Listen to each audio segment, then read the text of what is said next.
love one another by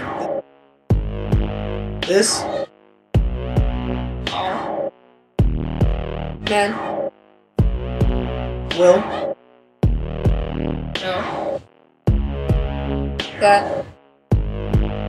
you are my disciples. love Jesus, love One another. Intoxicating you are to me. Means to go out of your way to do something for someone else. That's unexpected, because there are people in this world who don't feel love or give up everything that you have for someone else. I think that is, in essence, living a truly loving life. I think to live a loving life, it's to love the people around you, even if they're mean or if they do something wrong, to still love them and care for them, even though they might not be your best friends. If you show love to other people, even people that you don't necessarily know, people are going to know you're different. You know that you love someone when they can, make a mistake or screw up or anything, but you still care for them and love them the same way. Always be kind and respectful to other people and their ideas. Like, love people that you barely know or people that you do know. I think living a loving life also means to not just do what you want to do, but if someone wrongs you in any way, just to move past that. I think that's loving as well as forgiving, but I think forgiveness is a huge part of love, and the more you forgive, I think the more that you show your love towards someone else. It means you need to respect others, and so they can feel loved.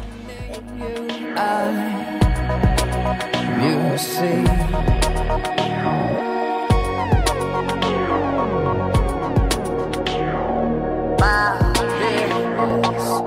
If there wasn't love in the world, people wouldn't feel good about themselves. It's a really important thing in our world because it has to do with a lot of the way that we function and the way we live. If no one loved each other, then it would be a really bad world, because then everyone would just look out for themselves, and they'd be like, looking out for each other, which unfortunately our world is a lot like that, especially in between different countries. If no one had any love, not even the simplest love, like loving pizza, then there would be no happiness in life at all.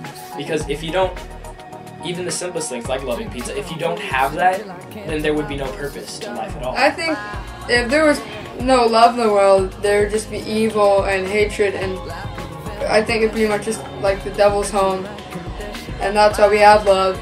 But it's important to have it in our world, because without love, there's nothing really to live for, I think. Because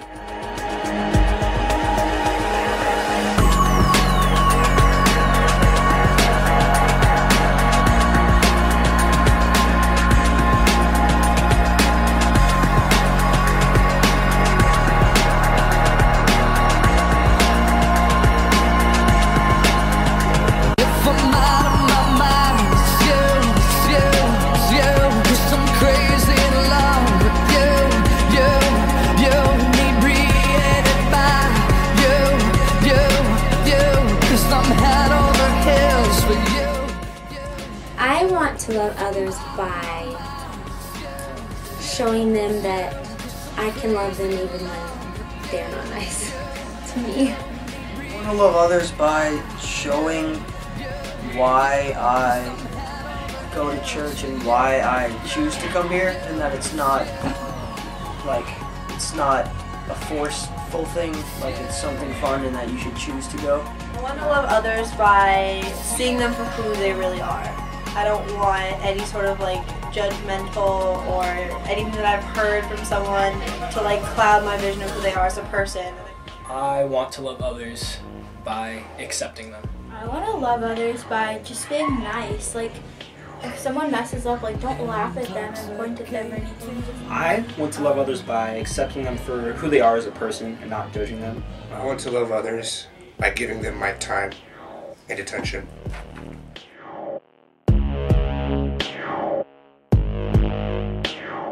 The first thing as Christians that we should be saying to people is should have the word love in it. Yeah. Like, a lot of people hear that, oh, well, the only thing a Christian told me was that I'm going to hell if I don't believe.